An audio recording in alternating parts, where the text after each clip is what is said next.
नमस्कार, आर्या न्यूज देख रहे हैं आप और मैं आपके साथ अलका सिंह। बुलेटिन में आपका बहुत बहुत स्वागत है। पाकिस्तान के पूर्व तेज गेंदबाज शोएब अख्तर ने टीम इंडिया के स्टार बल्लेबाज विराट कोहली को हाल ही में रिटायरमेंट को लेकर सलाह दी। अख्तर का कहना था कि विराट को विश्व कप 2023 के बाद संन्यास ले लेना चाहिए। अब इसी मुद्दे पर टीम इंडिया के पूर्व कप्तान सौरव गांगुली ने शोएब अख्तर को जवाब दिया है। वहीं दादा ने आईसीसी वर्ल्ड कप 2023 को लेकर बड़ी भविष्यवाणी भी कर दी है।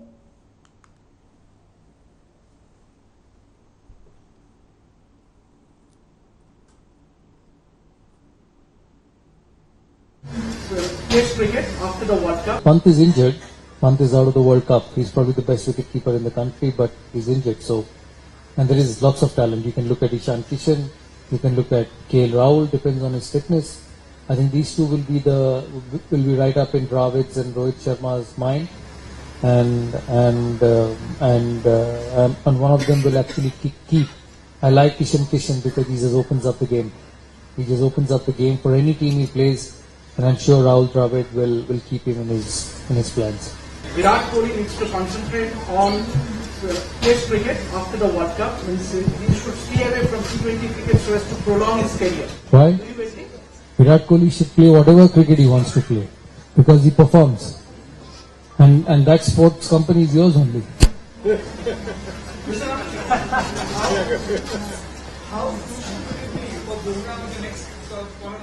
Very crucial. I saw him bowling at the nets. I'll be watching the Ireland tour.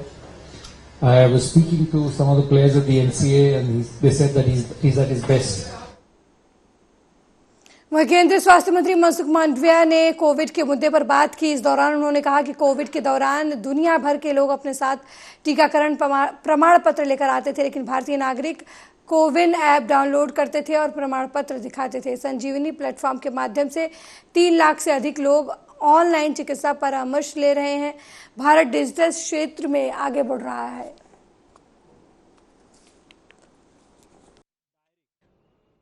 उसमें से अपना सर्टिफिकेट इस तरह से इंडिया ने डिजिटल टूल्स डेवलप किया।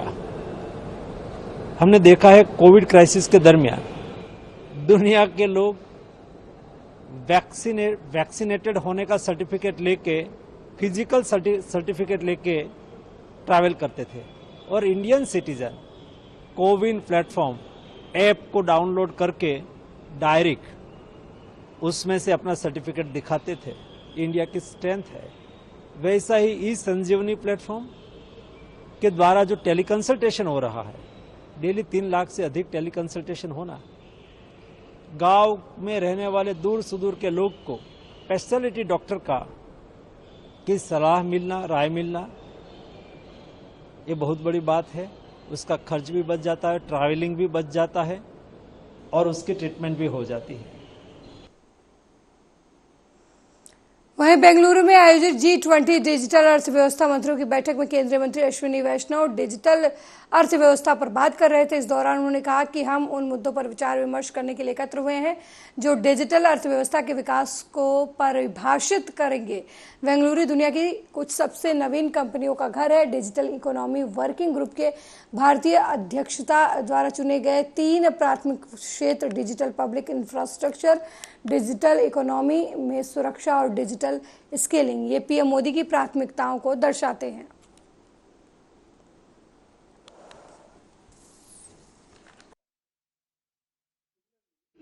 Bengaluru is the home to some of the most innovative companies in the world, ranging from legacy businesses to startups. Excellencies, last year on 1st September we met in Bali.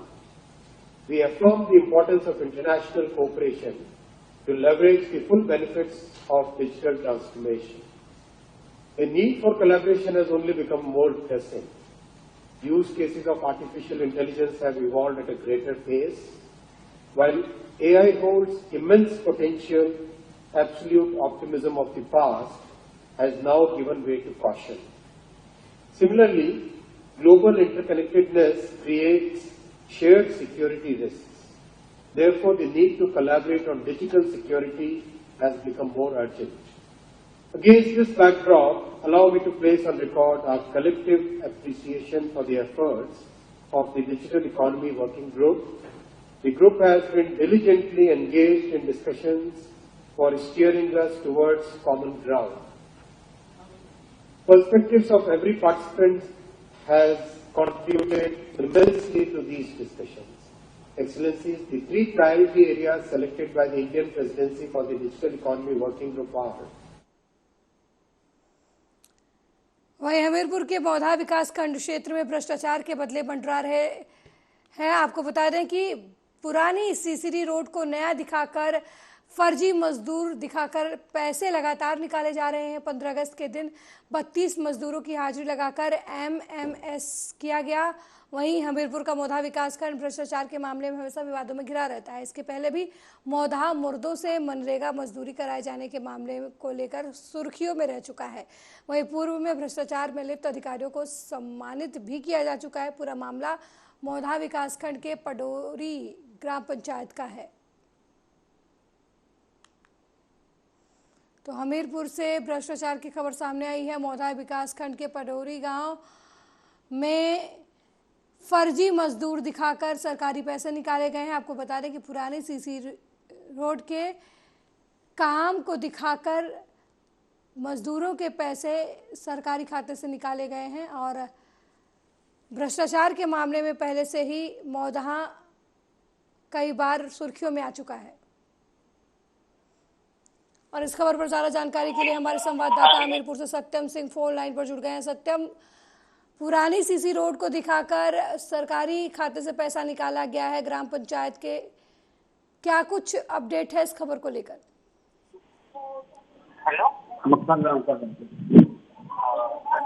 सत्यम, फर्जी मजदूर दिखाकर पैसा निकाला गया है विकासखंड से, क्या कुछ अपडेट है इस खबर को लेकर? का बता दूं, भ्रष्टाचार को लेकर के सीएम योगी आदित्यनाथ जी के द्वारा जीरो टॉलरेंस नीति के तहत जो है बराबर काम किया जाता है। बावजूद हमीरपुर के जो जिम्मेदार हुक्मरान है वो कहीं ना कहीं मुख्यमंत्री योगी आदित्यनाथ की मंशा पर पानी फेरने का काम कर रहे हैं, जो जीता जागता उदाहरण भी देखने को मिलता है। कहीं ना कहीं ऐसे लोगों पर समय रहते नकेल नहीं कसी गई तो आने वाले समय में भ्रष्टाचार और भी पनप सकता है। बावजूद अभी मैं आपको ताजा मामला बताता हूं, पडोरी से मौधा विकासखंड के पडोरी गांव से निकल के आए, जहां पर जो है एक सीसी का निर्माण जो है कराया गया था और इसके बाद में जो है इससे पहले भी पूर्व में पैसा निकल चुका है। बावजूद अब उसी सीसी का जो है फिर से दोबारा से पेमेंट जो है गमन किया गया है। कहीं ना कहीं ये जो जिम्मेदार आला हुक्मरान है जो हमीरपुर सदर में जो बैठते हैं उन पर भी कहीं ना कहीं सवालिया निशान खड़ा होता है कि आखिरकार ऐसे लोगों पर समय रहते नकेल क्यों नहीं कसी जाती है। अलका, सत्यम, क्या इस पूरे मामले में किसी की तरफ से कोई शिकायत दर्ज कराई गई है?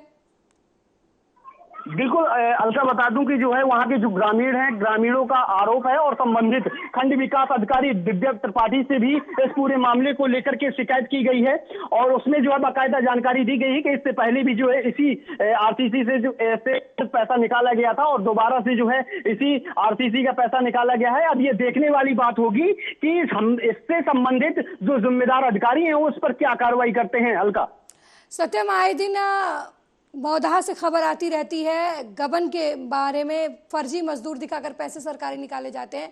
इस मामले में पिछली बार में भी कोई कार्रवाई हुई थी क्या? ये जो घटना सामने आई है अभी फर्जी मजदूर वाली, जो मृतक मजदूरों के नाम से निकाला गया था, ये उसी से जुड़ा हुआ मामला है?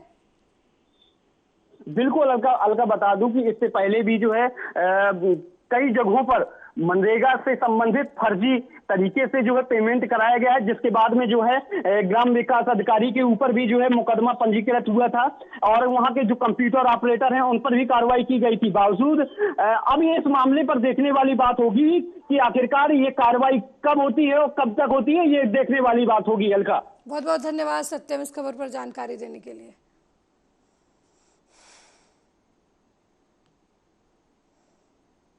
अगली खबर की तरफ बढ़ते हैं। रायबरेली में अवैध अतिक्रमण के खिलाफ बाबा का बुलडोजर गरज रहा है। मामला मिल एरिया थाना क्षेत्र के देवानंदपुर कस्बे का है, जहां रायबरेली से अयोध्या को जोड़ने वाले जगदीशपुर नेशनल हाईवे के चौड़ीकरण का काम चल रहा है। हाईवे के दोनों किनारों पर लोगों ने अवैध कब्जा करने के बाद निर्माण कर लिया था, जिसको लेकर NHAI और जिला प्रशासन के अधिकारियों ने कई बार अवैध अतिक्रमण को हटाने की नोटिस भी जारी की थी, लेकिन अवैध कब्जा नहीं हटाया, जिसके बाद NHAI के अधिकारियों ने भारी पुलिस बल की मदद से अवैध निर्माण को जमींदोज कर दिया, जिसको लेकर लोगों में आक्रोश नजर आ रहा है। लोग मुआवजे की मांग कर रहे हैं। जो है जिस तरीके से तोड़ फोड़ मचाए हुए हैं गरीबों की, तोड़ना इतना है तो तोड़ा जा रहा है इतना, तो गरीब कहाँ जाएगा? ये तो उनको कहीं अस्थायी एक निवास दे दो रहने के लिए, तब तो आपको तोड़ना भी ठीक है। ये गरीब हैं, किस तरीके से जिस तरीके से 1 रुपये जोड़ बटोर करके लोग बनवाए हैं, ये सरकारी कॉलोनी मिली उसमें। इसके लिए क्या नोटिस दी गई थी आपको? कोई नोटिस नहीं मिली, कुछ नहीं। कोई मुआवजा सरकारी इसके लिए दिया गया? कोई भी मुआवजा नहीं है। मुआवजा जो खाली एक देने के लिए कहा गया, मुआवजा आज भी जो विचाराधीन है। यहाँ तक लोगों ने नाम गलत कर दिए गए, करने के बाद में मुआवजा सबका बना हुआ रखा हुआ, लेकिन किसी को 1 रुपया मुआवजा नहीं दिया जा रहा। क्या कहता हूँ सरकारी जमीन है। क्या कहना चाहते हैं सरकार से? सरकारी जमीन है ठीक है, लेकिन जो निर्माण का पैसा तो आप दीजिए।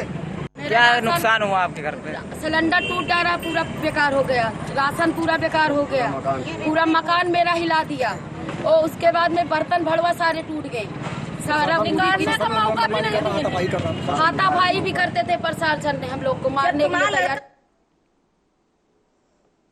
वह विंध्याचल धाम में पहुंचे सिक्किम के राज्यपाल लक्ष्मण आचार्य ने माता विंध्यवासिनी का दर्शन पूजन किया। उन्होंने मंदिर परिसर में लघु त्रिकोण पथ पर विराजमान देवी देवताओं का भी पूजन अर्चन किया।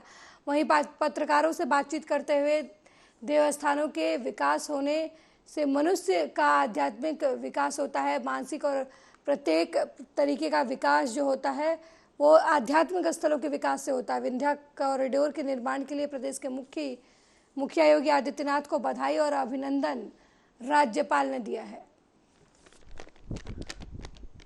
जिस प्रकार से विकास हो रहा है, इससे युवा और भी समाज के लोग बहुत ही सहजता से यहाँ तक दर्शन करने को पहुँच सकेंगे और उन्हें शांति मिलेगी, उन्हें ज्ञान प्राप्त होगा और निश्चित से देवस्थानों का विकास होने से मनुष्य का आध्यात्मिक, मानसिक प्रत्येक प्रकार का विकास होता है। और मैं इसके पहले भी आ चुका हूँ। आज का यह जो जिस प्रकार से कॉरिडोर का निर्माण हो रहा है, मैं उत्तर प्रदेश सरकार के मुखिया पूज्य योगी आदित्यनाथ जी का बहुत बधाई करता हूँ और उनको अभिनंदन करता हूँ। जिस प्रकार खबर लखीमपुर खीरी से है, जहां कांवड़ियों से भरी ट्रॉली पलटने से कई कांवड़िए घायल हो गए, जिसमें एक की हालत गंभीर बताई जा रही है। घायल को धौरहरा इंस्पेक्टर दिनेश सिंह अपनी गाड़ी से जिला लखीमपुर अस्पताल ले जाकर भर्ती करवाया।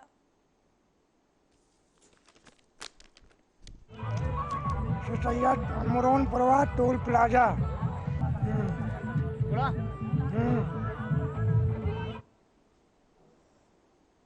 वही उत्तर प्रदेश पुलिस के दागदार होने की तस्वीर तो आपने सोशल मीडिया पर खूब वायरल होती देखी होगी, लेकिन यूपी पुलिस के मौत के कुएं से जिंदगी बचाने के कारनामों की तस्वीर हम आपको दिखाने वाले हैं, जिन्हें देखकर हर किसी शख्स का सीना गर्व से चौड़ा हो जाएगा। साथ ही इस तस्वीर को देखने के बाद उत्तर प्रदेश पुलिस भी अपने आप को किसी वीर पुरुष से कम आंकने को तैयार नहीं है। उत्तर प्रदेश पुलिस के इस कोतवाल के जाबाजी की कहानी को लेकर अब हर तरफ प्रशंसा हो रही है। वजह है मौत के कुएं से एक जिंदगी को वापस लाने के बाद लाखों लोग इस कहानी के साक्षी बन चुके हैं, जिसको लेकर हर तरफ इस जाबाज कोतवाल की जमकर प्रशंसा हो रही। दरअसल कोतवाल ने एक परिक्रमार्थी की जान बचा ली है, जिसकी तारीफ हर तरफ की जा रही है। इगलास कोतवाली के अंतर्गत एक बेसवा धरनीधर सरोवर है, वहाँ पर रोजाना के इस श्रावण मास के अंतर्गत लाखों श्रद्धालु सुबह से शाम तक परिक्रमा देते हैं। बहुत ही हर्षोल्लास से मेला लगता है यहाँ पे। और वहीं परिक्रमा लगाते समय एक श्रद्धालु कुएं में गिर गया, जिसमें तरह तरह के सांप जीव जंतु भी रहते हैं, तो अचानक मिलते भी हैं, उसमें होते हैं हर कुएं में। तो उस दौरान वहाँ पे कोतवाल इगलास प्रवीण कुमार गश्त कर रहे थे सुरक्षा की दृष्टि से। उसी टाइम उनको एक आवाज़ आई कुएं से, तो कुएं में देखा तो एक व्यक्ति वहाँ पे गिरा हुआ था। तो तुरंत ही इंस्पेक्टर कोतवाल इगलास ने वहाँ से उस आदमी को निकाला। इगलास को अगली खबर कानपुर देहात से है, जहां जिले की प्रभार मंत्री बेबी रानी मौर्य की अध्यक्षता और राज्य मंत्री महिला कल्याण, बाल विकास, सेवा और पुष्टाहार विभाग प्रतिभा शुक्ला, जिलाधिकारी नेहा जैन और मुख्य विकास अधिकारी लक्ष्मी एन की उपस्थिति में राज्य सरकार द्वारा संचालित लोक कल्याणकारी योजनाओं परियोजनाओं की प्रगति की समीक्षा के लिए एक बैठक आयोजित की गई। इसमें कई गंभीर मुद्दों पर बात की गई। इसके बाद प्रभारी मंत्री ने इको पार्क में नवनिर्मित शहीद स्मारक पर जाकर शहीदों को श्रद्धांजलि अर्पित की।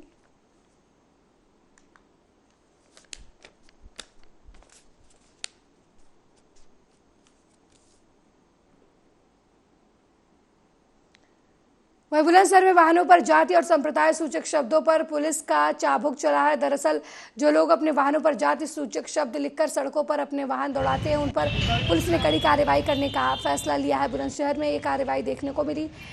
यहाँ जो लोग जाति और संप्रदाय सूचक शब्द लिखे वाहनों का इस्तेमाल करते हैं, उन पर पुलिस ने कार्रवाई करते हुए चालान काटने का फैसला किया है। ये एक अभियान चल रहा है जिसके अंतर्गत जो भी जाति सूचक शब्द या संप्रदाय सूचक शब्द हैं और जो वाहनों के शीशों पे काली फिल्म लगा ली जाती है, उनको निकलवाने का अभियान चल रहा है।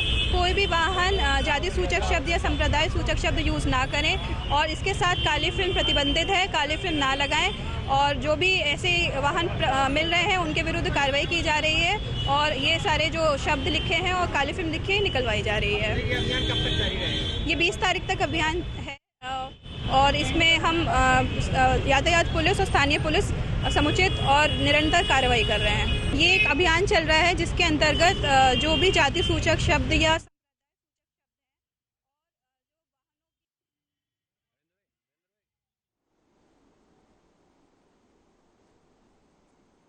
मामला हमीरपुर सदर कोतवाली क्षेत्र के नेशनल हाईवे 34 स्थित बेतवा पुल के पास का है, जहां अमृता गांव निवासी धीरेन्द्र सचान साथी राजेंद्र के साथ बाइक से हमीरपुर मुख्यालय की तरफ आ रहे थे। तभी बेतवा पुल के पास अनियंत्रित ट्रक ने बाइक को टक्कर मार दी और मौके पर से फरार हो गए। बाइक सवार दोनों युवक गिरकर गंभीर रूप से घायल हो गए। घटना की जानकारी होने पर मौके पर पहुंची पुलिस ने घायलों को इलाज के लिए हमीरपुर जिला अस्पताल में भर्ती कराया, जहां डॉक्टरों ने प्राथमिक उपचार के बाद हालत गंभीर होने पर उन्हें कानपुर हेलेट के लिए रेफर कर दिया।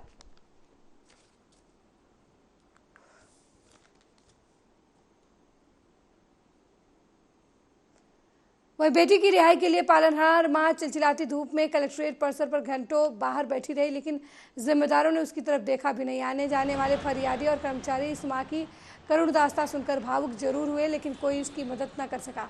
बता दें कि सरकार की मंशा है कि बच्चों को फोस्टर केयर में पालन पोषण के लिए परिवार को दे दिया जाए, जहां उनका पालन पोषण ठीक तरीके से होता रहे।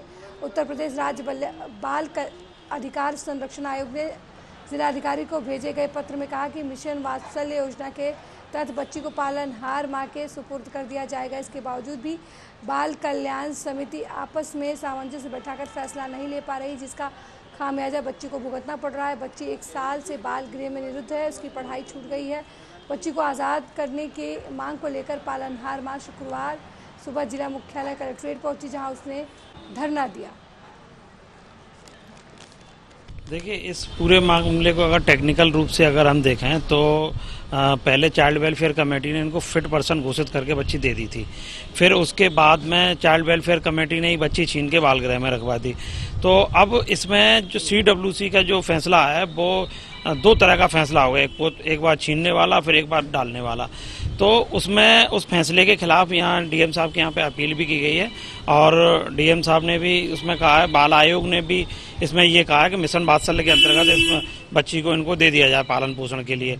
और DPO साहब भी चाइल्ड वेलफेयर कमेटी को लेटर दे चुके हैं कि आपसी सहमति स्थापित करके इस बच्ची को दे दिया जाए। अब इसमें ये निकल के आ रहा है CWC की आपसी मतभेद के कारण, आपसी कोऑर्डिनेशन न होने के कारण और ईगो के कारण बच्ची को कैद में रहना पड़ रहा है। बच्ची आज़ाद नहीं हो पा रही है, बच्ची इनको नहीं मिल पा रही है। अगर DM साहब इसमें हस्तक्षेप करें तो बच्ची इनको मिल सकती है। पूरा मामला ये है कि मैं कम से कम 1 साल हो गई, 12 महीने से और DM साहब को प्रार्थना पत्र दे रही हूँ। मेरी बेटी है, 8 साल की है, अनाथ आश्रम में डाल दिए ले जाके, वहीं पे है वो शिशु गृह में, और मेरी बेटी नहीं मिल रही है। 1 साल हो गई, मेरी बेटी की पढ़ाई लिखाई सब छूट गई।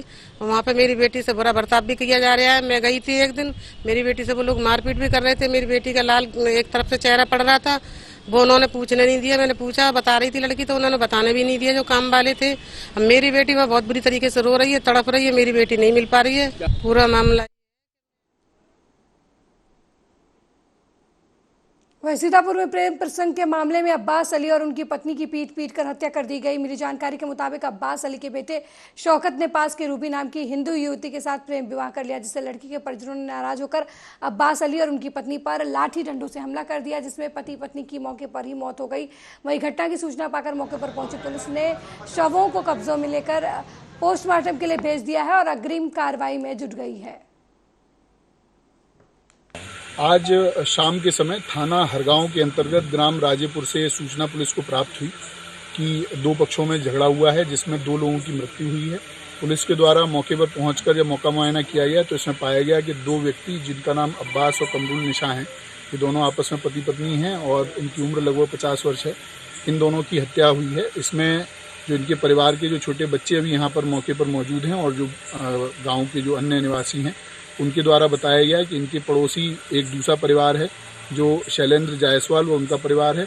इस परिवार के लोगों ने इनके घर के दरवाजे पर आकर मारपीट की, जिस मारपीट में लोहे के डंडे और रॉड इत्यादि से इनके ऊपर वार किया गया, जिससे इनकी मौके पर मृत्यु हो गई। कुछ ना पहले और भैया भाग गई रही, इनकी बहन भाग गई रहा तो वह पुरानी रंजिश रहा और पापा हमने दोबारा खड़े रहे, हमारे लागा गिरा गई। काहे से मारा?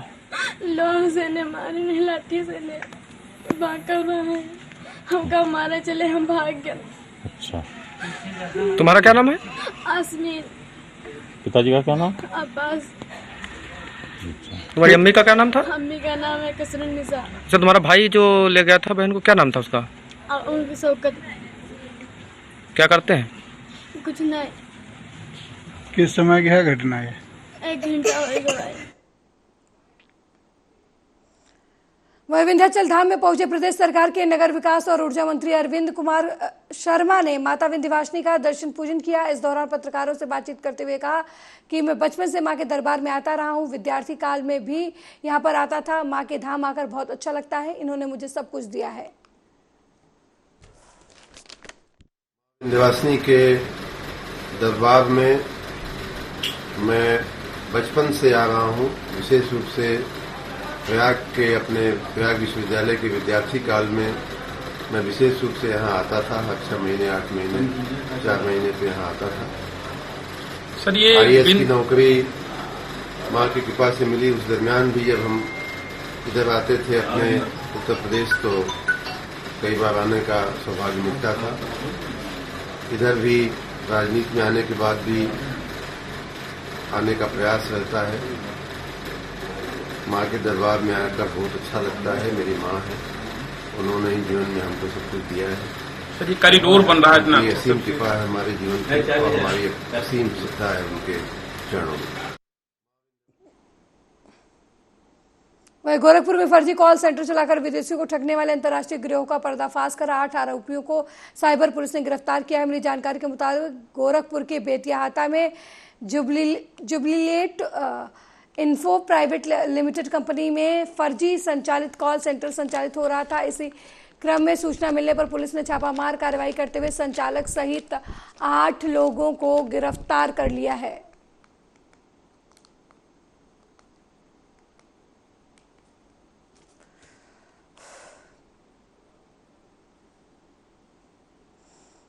वहीं गाजियाबाद जिले के लोनी बॉर्डर इलाके में मानवता का शर्मसार करने वाला मामला सामने आया है, जहां एक बार फिर कलयुगी मां ने अपने कलेजे के टुकड़े को नाले में फेंक दिया। जानकारी के मुताबिक एक राहगीर लोनी बॉर्डर क्षेत्र के 2 नंबर स्थित नाले के पास से गुजर रहा था, तभी उसकी नज़र वहां एक नाबालिग नवजात के शव पर पड़ी, जिसके बाद उसने पुलिस को सूचना दी। वहीं सूचना पाकर मौके पर पहुंची पुलिस ने नवजात के शव को कब्जे में लेकर पोस्टमार्टम के लिए भेज दिया।